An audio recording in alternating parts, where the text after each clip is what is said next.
सात्विकं निर्मलं फलम् सात्विकं निर्मलं फलं रजसस्तु फलं दुःखम् रजसस्तु फलं दुःखम् अज्ञानं तमसः फलम् अज्ञानं तमसः फलम्।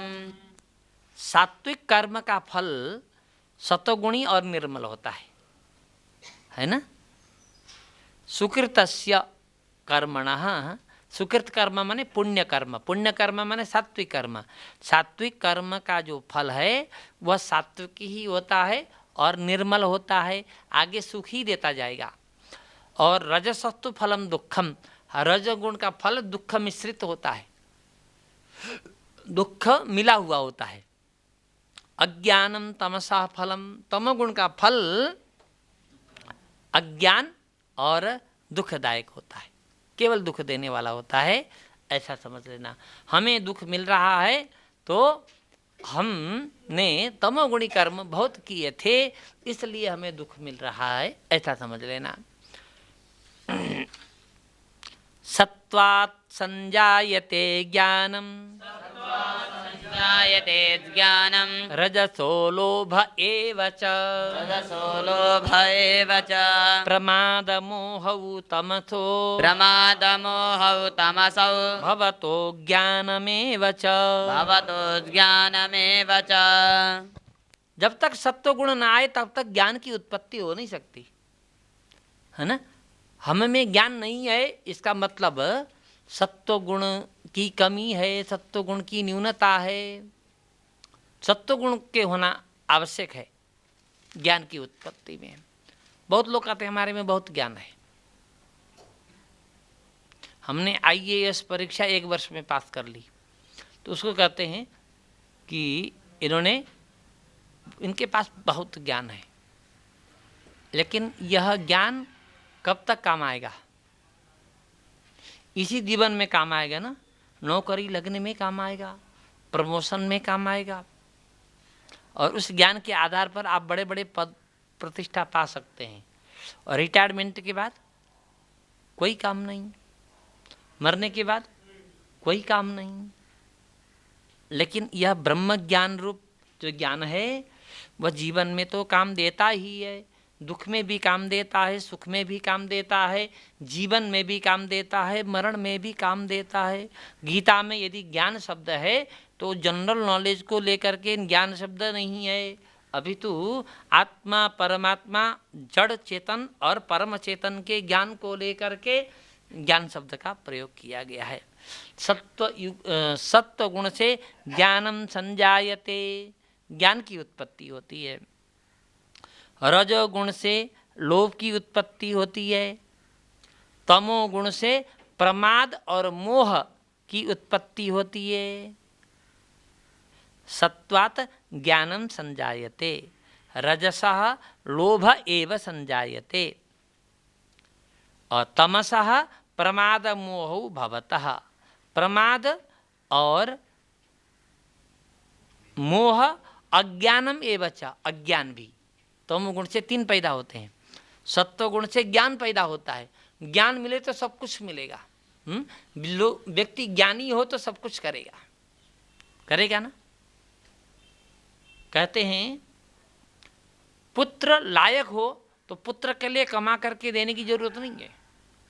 पुत्र यदि लायक है तो पुत्र को कमा करके देने की जरूरत नहीं है, वो अपने बलबूते पर अपने पिता से बहुत आगे बढ़ेगा और ज़्यादा कमाएगा। और पुत्र अज्ञानी है तो कमा करके दोगे तो शराब पी करके उल्टी सीधी बात करके, उल्टा सीधा काम करके जो आपने दिया था वो भी गंवा देगा। पूत सपूत त क्यों धन संचय, पूत कपूत त क्यों धन संचय, कहते हैं ना। पूत कपूत हो तो उसको दे करके वो कितने दिन रखेगा, और पूत सपूत है तो वो इतना कमाएगा जितना आप अपने जीवन में नहीं कमा सके। उसी तरह ज्ञान हो हमारे पास तो सब कुछ मिल जाएगा, और अज्ञान हो तो सब कुछ नष्ट हो जाएगा। तो ये तमस माने तमोगुण प्रमाद मोह और अज्ञान को देते हैं। एक बात का ध्यान रखिएगा, सत्व शब्द है, सत्व। रजस शब्द है, रजस, और तमस संस्कृत में सत्व अकारांत शब्द है, और रजस और तमस सकारांत शब्द है। सत्वगुण, रजोगुण, तमोगुण होता है। आगे गुण शब्द आ जाए तो रजस जो है रजो बन जाता है, तमस जो है तमो बन जाता है। अच्छा, ये बताइए कि सात्विक लोग कहाँ रहते हैं मरने के बाद, राजसी लोग कहाँ रहते हैं, और तामसी लोग कहाँ जाते हैं, ये बताइए। ऊर्ध्वं गच्छन्ति सत्त्वस्था, ऊर्ध्वं गच्छन्ति सत्त्वस्था, मध्ये तिष्ठन्ति राजसा, तिष्ठन्ति राजसाः, जघन्यगुणवृत्तिस्था, जघन्यगुणवृत्तिस्था, अधो गच्छन्ति तामसाः। अधो गच्छन्ति तामसाः। जो सात्विक लोग हैं ज्ञान प्राप्त करके ज्ञान के माध्यम से मोक्ष को प्राप्त करते हैं, सीधे ऊपर जाते हैं। और ऊर्ध्वं गच्छन्ति सत्त्वस्था, इतने दिन परिशीलन करने के बाद आप सबको लगा होगा कि संस्कृत बहुत कठिन नहीं है। जो 1-2 दिन ही आए हैं उनको तो कठिन लगेगी, लेकिन जो 11 दिन से परिशीलन कर रहे हैं उनको ये संस्कृत कठिन नहीं लगेगी। 1-2 बार आवृत्ति होने पर गीता का अर्थ समझ में आएगा। तो जो सात्विक सत्वस्थ लोग हैं ये ऊर्ध्वं गच्छन्ति, ऊपर चले जाते हैं, ऊपर माने वैकुंठ। मध्ये तिष्ठन्ति राजसा, जो राजसी लोग हैं, रजोगुण संपन्न लोग हैं, मध्य में रहते हैं, स्वर्ग में रहते हैं। जगन्य गुण वृत्तिस्था, जगन्य गुण माने, जगन्य माने बहुत निचला गुण, निचला गुण है कौन है, तमोगुण। तमोगुण में रहने वाले लोग अधो गच्छन्ति, नरक और नीचे है, नरक नीचे है, नीचे चले जाते हैं। अधो गच्छन्ति तामसा, नरगामी हो जाते हैं। ठीक है, सात्विक कहाँ जाते हैं, राजसी कहाँ जाते हैं, तामसी कहाँ जाते हैं, ये वर्णन किया गया। अगला श्लोक है, नान्यं गुणेभ्यः कर्तारं, नान्यं गुणेभ्यः कर्तारं, यदा द्रष्टानुपश्यति, यदा द्रष्टानुपश्यति, गुणेभ्यश्च परं वेत्ति, गुणेभ्यश्च परं वेत्ति, मद्भावं सोऽधिगच्छति। मद्भावं सोऽधिगच्छति। जब दृष्टा पुरुष गुणों से भिन्न दूसरे कर्ता को नहीं देखता, दृष्टा यदा गुणेभ्यः अन्यम कर्तारम न अनुपश्यति, ऐसा अन्वय करिए। अगली बार पढ़ें तो पहले किस शब्द को उठाना है, पेंसिल से नंबर लगाया जाए। यहाँ पर दृष्टा के ऊपर 1 नंबर, यदा के ऊपर 2 नंबर, है ना, गुणेभ्यः 3 नंबर, अन्यम 4 नंबर, कर्तारम 5 नंबर, 9 6 नंबर, अनुपश्यति 7 नंबर। इस तरह से नंबर लगा लें, है ना। और इसके बाद अर्थ करें, दृष्टा का अर्थ समझ में आ जाएगा। दृष्टा माने देखने वाला, हम सामान्य लोग वो दृष्टा था भाई, हम कहते हैं, ये हिंदी में भी कहते हैं। दृष्टा माने दृष्टा पुरुष, यदा माने जब, गुणेभ्यः 3 गुणों से, सत्व रजस और तमस, इन 3 गुणों से, अन्यम कर्तारम दूसरे कर्ता को, न पश्यति नहीं देखता, भिन्न कर्ता को नहीं देखता, और गुणे माने दृष्टा पुरुष माने हम साधक उपासक, इन 3 गुणों से अन्य कोई कर्ता है ही नहीं ऐसा मानता है। गुणों से अतिरिक्त और किसी को कर्ता नहीं देखता, माने जो कर्तापन है वो गुण में है, गुणों में है। कौन गुणों में? तम गुणों में है, दूसरा कोई कर्ता है ही नहीं।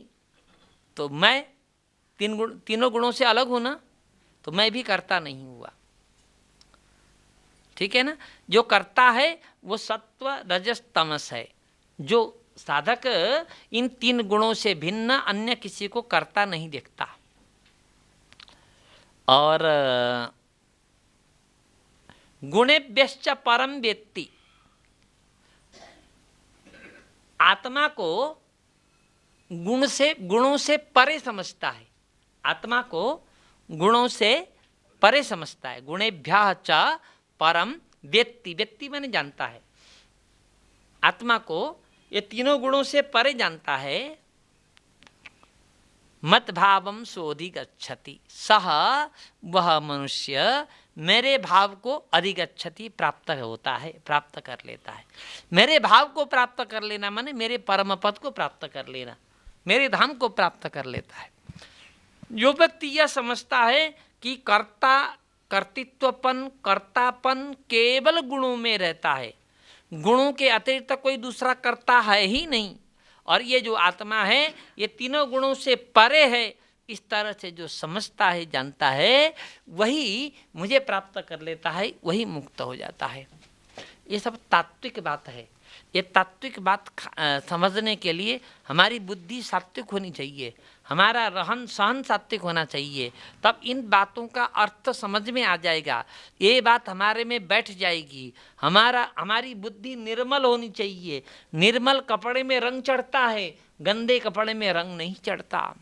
तो इस गीता के रंग को चढ़ाने के लिए हमारी बुद्धि पवित्र होनी चाहिए। बुद्धि पवित्र होने के लिए क्या करना चाहिए? आहार शुद्धौ सत्व शुद्धि। आहार शुद्ध होने पर सत्व की सिद्धि होती है। सत्व की शुद्धि माने बुद्धि की शुद्धि होती है। बुद्धि शुद्ध हो जाए तभी सात्विक विषय हमारे अंदर बैठ जाते हैं। खान पान गलत हो तो नहीं बैठते। मीट मछली वगैरह खाने वाले के बुद्धि में यह बात नहीं बैठेगी। शराब पीने वाले की बुद्धि में यह बात नहीं बैठेगी। बहुत तीखा खाता है, बहुत कड़ुआ खाता है, या बहुत खट्टा खाता है, लहसुन प्याज आदि दुर्गंध युक्त तामसी पदार्थों का सेवन करता है, उनको ये गीता की बात दिमाग में बैठेगी नहीं। 2 तरह के श्रोता होते हैं, होते तो 3 तरह के होते हैं। एक होते हैं श्रोता, जो कथा सुनने के लिए आए हैं, बैठ गए और कथा सुनते हैं मजे से, आनंद से। एक होते हैं सोता। सोता माने सोने वाले, जब तक कथा चलेगी तब तक सोते रहते हैं। मैं तो सबसे भाग्यशाली मानता हूं उनको। आज के युग में एसी रूम में अच्छे गद्दे में सोते हैं फिर भी नींद नहीं आती। कुछ लोग गोली खा के सोते हैं फिर भी नींद नहीं आती। गोली की मात्रा बढ़ा देते हैं फिर भी नींद नहीं आती। और यहाँ इतने लोगों के सामने, कोई कहाँ से आया है, कोई कहाँ से आया है, और इतने लोगों के सामने न गद्दा है न एसी है, और यहाँ बैठे बैठे इधर कथा भी हो रही है, इधर बुजुर्ग लोग भी हैं, फिर भी नींद आती है। हाँ, कितना भाग्यशाली है बताइए। हाँ, कहीं भी नींद आ जाए, हाँ, वह व्यक्ति भाग्यशाली है, बहुत भाग्यशाली। तो सोता, पहला कौन होता है? श्रोता, जो सुनता है। दूसरा कौन होता है? सोता। और तीसरा होता है सरोता। सरोता समझते हैं? काटने वाला। पंडित जी ठीक नहीं बोल रहे हैं, पंडित जी को बोलना नहीं आता है, पंडित जी को ज्ञान नहीं है, पंडित जी जितना बोल रहे हैं उतना तो मैं खुद जानता हूँ। तो सरोता होता है। 3 प्रकार के श्रोता बताए गए, लेकिन मैं यहाँ 2 प्रकार के श्रोता की बात करता हूँ। एक श्रोता होता है, एक दृष्टांत देते हैं कि एक व्यक्ति मूर्ति खरीदने के लिए गया, जयपुर गया, और मूर्तिकार से कहा मैं मूर्ति दिखाओ। तो वहां पर राधा कृष्ण की मूर्ति देखनी थी, तो मूर्ति दिखाया।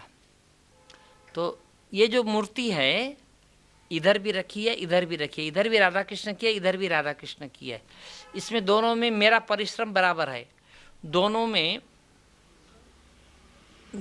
में मेटेरियल भी बड़ा बड़ा लगा, बड़ा बड़ा माने समान लगा हुआ है, और वजन भी बराबर है, किंतु इधर वाली मूर्ति का मूल्य 10,000 है और इधर वाली मूर्ति का मूल्य 10 लाख है। तो खरीदार समझ नहीं पाया। बराबर मटेरियल है, बराबर मेहनत है, बराबर वजन है, बराबर सुंदरता है, फिर भी इधर वाली मूर्ति का मूल्य 10,000 और इधर वाली मूर्ति का मूल्य 10 लाख। ऐसा कैसे? तो कलाकार ने समझाया, देखिए मैंने जब इधर वाली मूर्ति बनाई, मूर्ति बना करके इसके मूर्ति के कान में डोरी रखी, तो वो डोरी इधर से जब अंदर घुसी तो इधर से निकल गई। इस मूर्ति के कान में जब मैंने डोरी रखी, रस्सी रखी, तो इधर से घुसाया तो इधर से निकल गई। लेकिन इधर वाली मूर्ति में जब कान में मैंने डोरी रखी तो इतनी अंदर चली गई, कहीं से निकली ही नहीं। जा ही रही है, अंदर खोखला होता है मूर्ति, जा ही रही है, डोरी जा ही रही है। तो जिस मूर्ति में इधर से डालने पर इधर से निकल जाए वो मूर्ति 10,000 की, और जो मूर्ति यहाँ डालने के बाद वो अंदर ही रखा रहे, बाहर न निकले, वह मूर्ति 10 लाख की। उसी तरह श्रोता 10,000 के श्रोता हैं कि 10 लाख के श्रोता हैं। हमने जो सुना वह अंदर रखा कि इधर से सुना इधर से निकाल दिया। पढ़ने का मतलब हम पढ़ा रहे हैं, ध्यान रखिएगा, हम प्रवचन नहीं कर रहे हैं, हम कोई कथा नहीं बांच रहे हैं। यहाँ पर हम गीता पढ़ा रहे हैं, आप लोगों को एक एक श्लोक पढ़ा रहे हैं। ये भी आपसे कह रहे हैं कि जिस शब्द का अर्थ न समझ में आए हमको बाद में पूछ लो या कल पूछ लो, लेकिन गीता को समझ लो। आपको एक गौरव प्राप्त हो जाए कि मैंने गीता पढ़ी है, मैं गीता का प्रत्येक श्लोक उच्चारण कर सकता हूँ, मैं गीता का अर्थ कर सकता हूँ, मैं अपने बच्चों को पढ़ा सकता हूँ या पढ़ा सकती हूँ, यह भाव आ जाए, यह गौरव आप में आ जाए, मेरा लक्ष्य यही है। यहाँ क्या बताया गया कि जो भक्त, जो साधक तीनों गुणों के अतिरिक्त अन्य किसी को कर्ता नहीं समझता, नहीं मानता, और आत्मा को तीनों गुणों से परे समझता है, वही मेरे भाव को प्राप्त होता है, मेरी गति को प्राप्त होता है, मेरे पद को प्राप्त होता है, मेरे धाम को प्राप्त होता है। अगले श्लोक में बोलते हैं, गुणानेतानतीत्यत्रीन्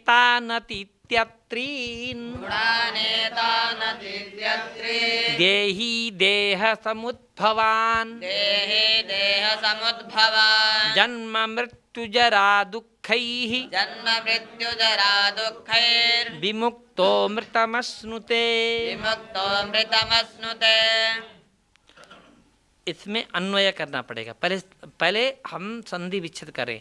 गुणान एतान अतीत्य त्रीन देही देह समुद्भवान। पहले देही को उठाइए। देही माने आत्मा, देहधारी। एतान त्रीन गुणान अतीत्य। एतान माने ये देह समुद्भवान, जीवात्मा के शरीर से उत्पन्न इन 3 गुणों को अतीत्य माने लांग करके, जन्म मृत्यु जरा दुःखैहि। जन्म मृत्यु, जरा माने बुढ़ापा, और दुख से विमुक्तः मुक्त होकर के अमृतम अश्नुते, अमरत्व को प्राप्त कर लेता है। मैंने जब तक इन 3 गुणों को नहीं लांग सकता तब तक वह जीव संसार में बंधा रहता है। जिस दिन इन 3 गुणों को लांग लेता है उस दिन जन्म जरा मृत्यु और दुख, जन्म मृत्यु जरा दुख से मुक्त होकर के परमात्मा की सन्निधि प्राप्त कर लेता है। अर्थात जब तक हम गुणों के वश में हैं, सत्व रजस तमस, इन तीनों गुणों के वश में हैं, तब तक हम संसार में बंधे हुए हैं, हम मुक्त नहीं हैं। जिस दिन इन तीनों गुणों से हम परे हो जाएंगे तब हम अमरत्व को प्राप्त करेंगे। ये तीनों गुण कौन है? माया के लड़के हैं,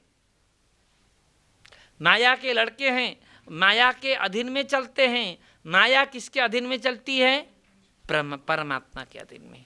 तो इन तीन गुणों से पार जाने के लिए हमारा पिछला रास्ता क्या है? परमात्मा की शरणागति है ना। माम एव ये प्रपद्यन्ते माया मेताम तरन्ति ते दैवी हेसा गुणमयी मम माया दुरत्यया मामेव ये प्रपद्यन्ते मायाम एताम तरन्ति ते। ये मेरी माया को पार पाना बहुत कठिन है, तो क्या करें? तो जो मेरी शरण में आओ, जो मेरी शरण में आते हैं वह मेरी माया से मुक्त हो जाते हैं, मैं मुक्त कर देता हूँ। यही बताते हैं। ये माया के जो तीन गुण हैं, सत्वगुण, रजोगुण, तमोगुण, इनसे मुक्त होकर के ही अमृतत्व की प्राप्ति, अमरत्व की प्राप्ति होती है। जन्म मृत्यु जरा दुख ही विमुक्ता अमृतम अश्नुते। अब अर्जुन ने पूछा,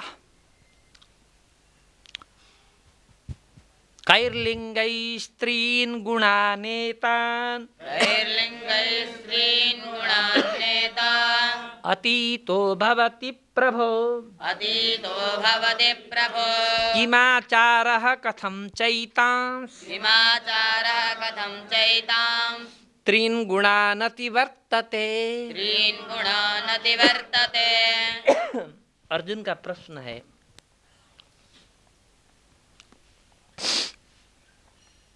कि एतान त्रीन गुणान अतीतः कैर्लिंगैः भवति, ऐसा अन्वय करिए।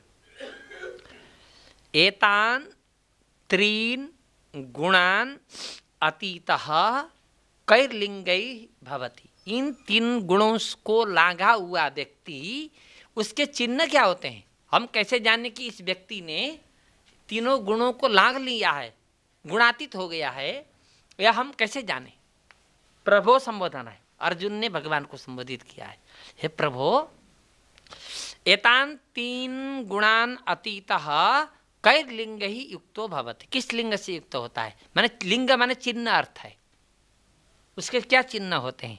किमाचारः, उसका आचार विचार रहन सहन कैसा होता है?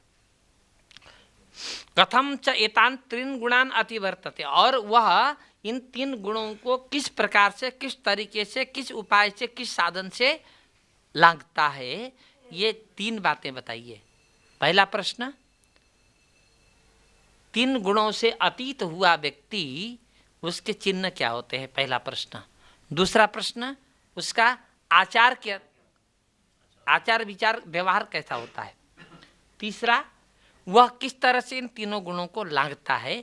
ये तीनों प्रश्नों का उत्तर बताइए। एक श्लोक में तीन प्रश्न किए। कथम च एतान त्रीन गुणान अतिवर्तते, इन तीन गुणों का अतिवर्तन माने उल्लंघन, लांघना कैसे कर लेता है, यह बताइए। भगवान अर्जुन की जिज्ञासा का समाधान करते हैं। प्रकाशं च प्रवृत्तिं च प्रकाशं च प्रवृत्तिं च मोहमेव च पाण्डव मोहमेव च पाण्डव न द्वेष्टि सम्प्रवृत्तानि न द्वेष्टि सम्प्रवृत्तानि न निवृत्तानि काङ्क्षति। न निवृत्तानि काङ्क्षति। जो पुरुष प्रकाश, प्रकृति, मोह, इनके प्रवृत्त होने पर, प्रकाश आया, प्रवृत्ति आई किसी भी कार्य में, और मोह आया तो भी वह व्यक्ति उनसे द्वेष नहीं करता। न द्वेष्टि, प्रकाश के उपस्थित होने पर भी द्वेष नहीं करता, प्रवृत्ति की उपस्थिति होने पर भी द्वेष नहीं करता, और मोह की उपस्थिति होने पर भी उनसे द्वेष नहीं करता। और न द्वेष्टि संप्रवृत्तानि, इनके प्रवृत्त होने पर वह द्वेष नहीं करता। निवृत्तानि न कांक्षति, प्रकाश निवृत्त हो जाए तो दोबारा प्रकाश नहीं चाहता, प्रवृत्ति निवृत्त हो जाए तो दोबारा प्रवृत्ति को नहीं चाहता, और मोह निवृत्ति हो जाए तो मोह को दोबारा नहीं चाहता। ये आए तो भी इनसे द्वेष नहीं करता, ये निवर्तन हो जाए तब भी इनकी आकांक्षा नहीं करता। यह लक्षण है गुणातीत व्यक्ति का। जो गुणातीत व्यक्ति है उसका लक्षण है। समझ में आ गया? उदासीन वदासीनो उदासीन वदासीनो गुणैर्यो न विचाल्यते गुणैर्यो न विचाल्यते गुणा वर्तन्त इत्येव गुणावर्तन्त इत्येव योऽवतिष्ठति नेङ्गते। योऽवतिष्ठति नेङ्गते। उदासीनवत्, उदासीन किसको कहते हैं? निर्द्वंद होकर के, किसी से लगाव भी नहीं है, किसी से द्वेष भी नहीं है, निर्लेप होकर के रहता है। माने दुनियादारी से मतलब भी नहीं रखता, दुनियादारी से द्वेष भी नहीं रखता, वह उदासीन हो गया। उदासीन की तरह आसीन रहता है, एक चिन्ह।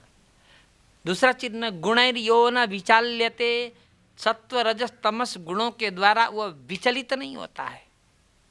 सत्व रज गुणों के द्वारा उसको विचलित नहीं किया जा सकता।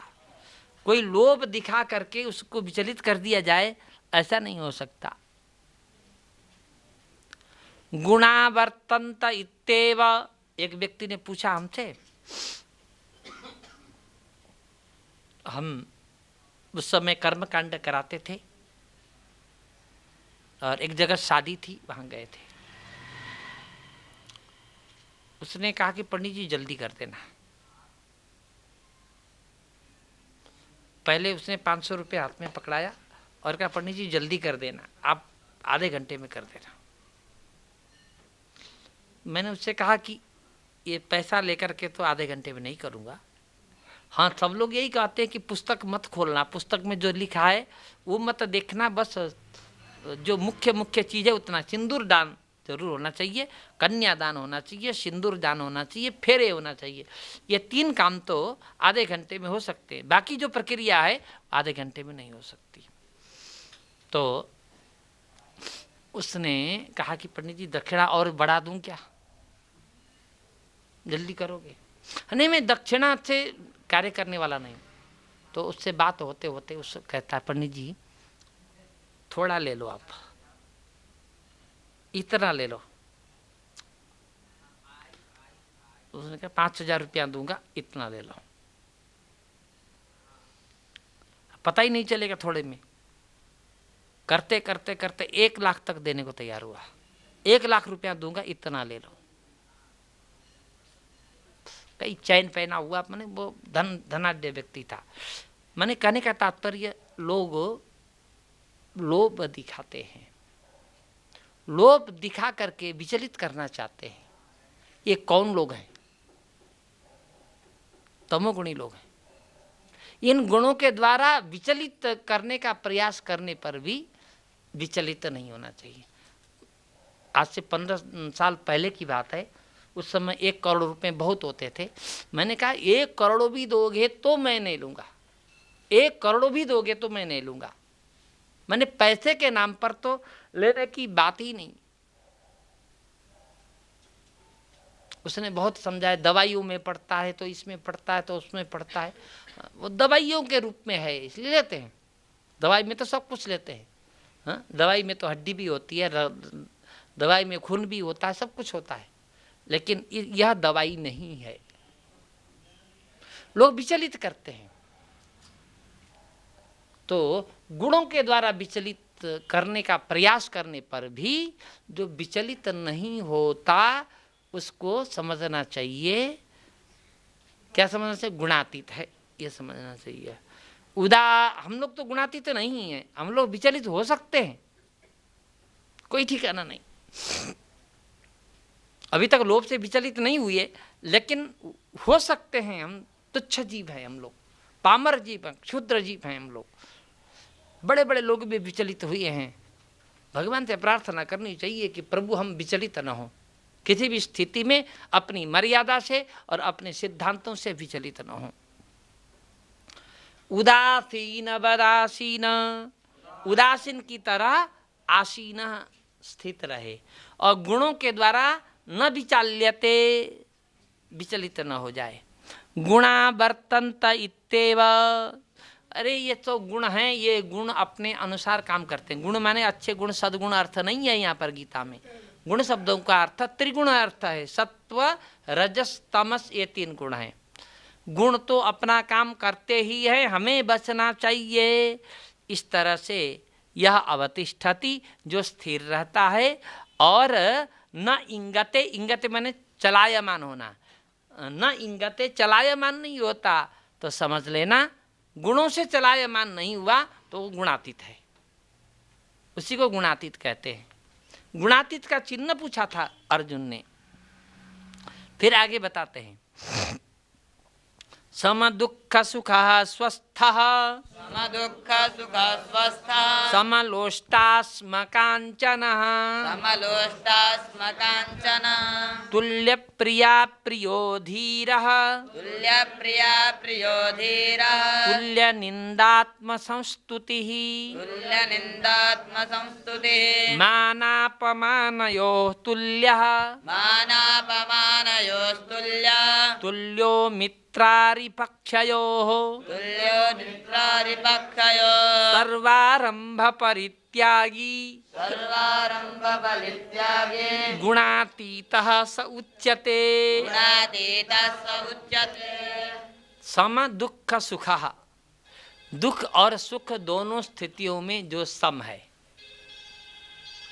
दुख और सुख की स्थितियों में, मोबाइल को बंद कर दें, हाँ, दुख और सुख की स्थिति में जो सम है, सम माने दुख आए तो भी बहुत दुखी नहीं है, सुख आए तो भी बहुत हर्षित नहीं है। ये तो सुख आए तो भी सोचता है कि अभी सुख आया, कितने दिन रहेगा मेरे पास, आखिर चला ही जाएगा, है ना। तो इस पर बकरी की माँ कितने दिन खैर मनाएगी, कहते हैं ना। तो इस सुख की खैर हम कितने दिन मनाएंगे, एक दिन जाने वाला है ये। अच्छा, इसी तरह दुख आए तो बहुत दुखी न हो, जैसे सुख आया था कुछ दिन के बाद चला गया था, उसी तरह ये दुख भी चला जाएगा।